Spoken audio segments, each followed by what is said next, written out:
మనుగడ కోటి అలలుగా పొంగు వరదల వేగాన పడిలేచు అలలకు తీపి కలలకు లేని అలసట నీకేలా నల్ల నల్ల నీళ్లలోన ఎల్లకిల్ల పడ్డట్టున్న అల్లో మల్లో ఆకాశాన చుక్కల్లు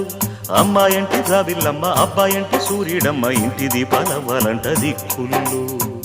ఎవరికి వారే యమునకు నీరే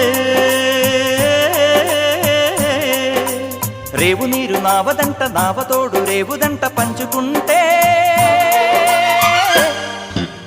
గోరువంక వాలగానే గోపురానికి స్వరాల గణగణ గంటలే మోగనేలా గోపబాలుడొచ్చినాక గోకులానికి పెదాల కిలకిల పువ్వులే పుట్ట